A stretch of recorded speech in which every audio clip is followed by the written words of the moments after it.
Power is the mechanism of influence and control over policymakers and nations. The use of power can be divided into four major channels in international economic theory: hard, soft, smart, and sharp.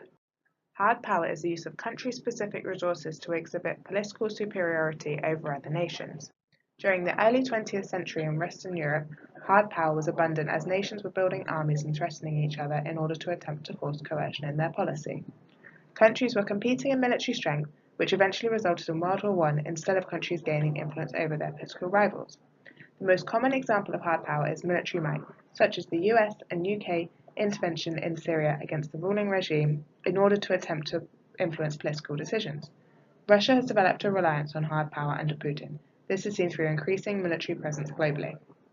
In the 1970s, the US threatened to cut food aid to Bangladesh if they continued trading with Cuba. This is an example of resource power as a means of influence to force countries to abide with political objectives. Soft power is the use of diplomacy, culture, and history to change foreign relations and preferences. Joseph Nye observed a shift from hard military power to this new form of political power in the US in the 1990s. Soft power uses the principle of persuasion as opposed to coercion. An example of soft power is the American dream, which has been exported to many Eastern and Western countries in the form of cultural and political aspirations. This manifests itself in films, corporations, and international bodies which exhibit the ideology of the Western world, specifically the US model. Soft power has changed with time, and in modern days the ability to have a greater international reach and digital communication are key factors. Currently, France are ranked first in the global rankings of soft power. France's cultural influence is shown by the opening of the Louvre in Abu Dhabi in 2017.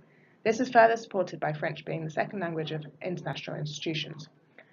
Between the 1950s and 1980s, China operated the soft power policy of panda diplomacy, in which they donated pandas to foreign countries in order to increase their positive diplomatic relations. Smart power is the ability to combine coercive and aggressive hard power with the persuasive diplomatic element of soft power within foreign relations.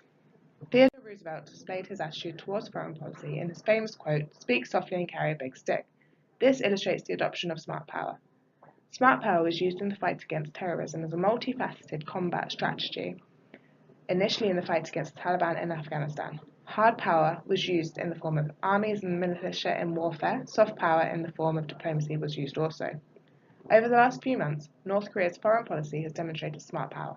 Kim Jong-un has used a combination of hard power through demonstrating the country's nuclear capabilities and soft power through diplomacy at the Olympic Games. Sharp power is commonly used by authoritarian regimes.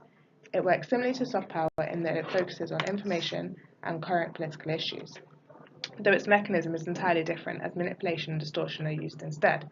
This has been shown commonly through the manipulation of media outlets, such as Russia Today's reporting of the Salisbury attacks, in which it declared the incident a hoax, in a clear attempt to invalidate Britain's response.